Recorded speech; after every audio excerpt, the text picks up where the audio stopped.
Recently, as a wave of anti-transgender legislation has been passed in red states, Hartford HealthCare, a for-profit hospital corporation located here in Connecticut, announced that it will be taking action to protect the rights of trans adults. Quote, Hartford HealthCare announced on Tuesday it has launched its Center for Gender Health, a health practice geared toward creating a supportive environment for transgender adults.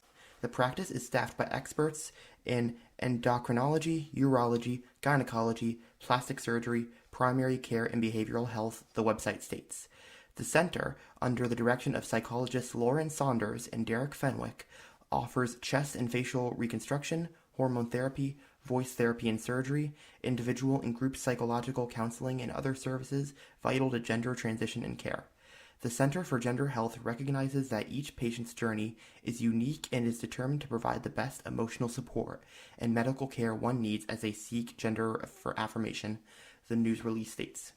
And while this all sounds great, given the entity it's coming from, at the end of the day, it really is nothing more than just virtue signaling. Like I mentioned, Hartford HealthCare Corporation runs for-profit hospitals, which are a symptom of our healthcare system that prioritizes the size of your wallet over the degree to which you are in need of help. And to a large extent, Hartford HealthCare in particular is an exceptional example of what happens under a for-profit healthcare system like the one we have here in America. Throughout 2020 alone, at least 2 lawsuits have been filed against the company, one of which was filed in February by 6 Connecticut residents whose attorneys argue the health system uses anti-competitive means to charge patients higher prices for lower quality care. The lawsuit accuses Hartford HealthCare of charging overall 20% more than nearby competitors with better quality ratings. It argues that it adds up to tens of millions of dollars of overcharges every month.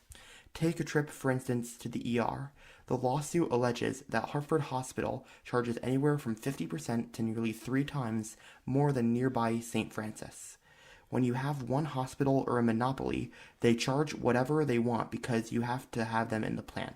So our premiums go up, our copays and deductibles go up, and our taxes go up, said Connecticut Health Public Policy Executive Director Ellen Andrews.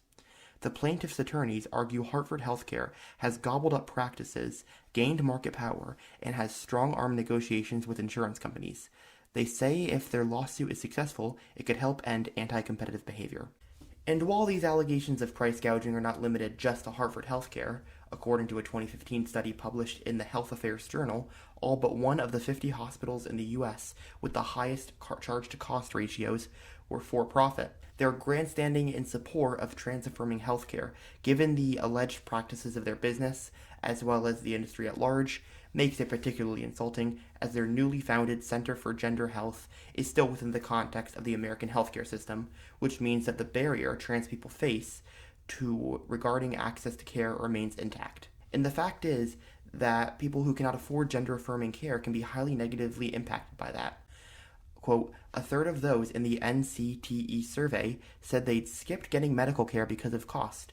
Even when transgender people have insurance, transition services might not be covered well or at all, leaving patients on the hook for potentially thousands of dollars.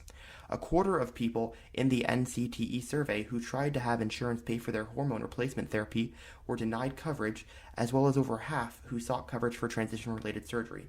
Denial of coverage can have a devastating impact.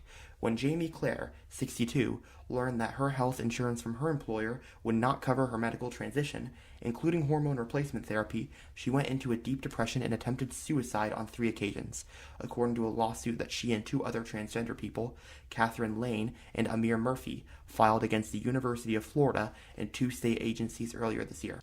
As a result of these barriers, the only way to truly offer trans-affirming care for those who need it is to remove the profit motive from the American healthcare system and move to a single-payer Medicare for all system, and to expand Medicare to cover this type of healthcare that many insurance plans do not.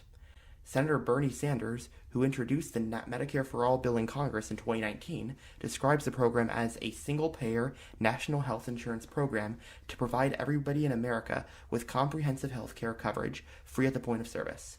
The Sanders campaign told In These Times over email that Medicare for All would not only confront the massive health disparities faced by the LGBTQ plus community, it would also cover gender-affirming surgeries, increase access to PrEP, remove barriers to mental health care, and bolster suicide prevention efforts. Sanders' plan clearly states that LGBTQ plus people cannot be discriminated against by providers or denied health benefits. In short, while companies like Hartford HealthCare, who say that they are offering support to marginalized communities, want the good publicity for doing so, in reality, these are empty gestures, particularly with their allegations of price gouging, as well as the overall profit motive in the healthcare system denying trans people gender-affirming care remaining. Thank you all so much for watching. I know I've been on for a while, but hopefully I'll be active a little bit more here. I was working throughout the month of July, so that probably contributed to my inactivity. But if you enjoyed this video, please do the usual, like, comment, and subscribe, and click the link below to support me on Patreon if you really like the content I make and if you're willing to. And check out related videos I have off to the side, and I will see everybody soon. Peace out.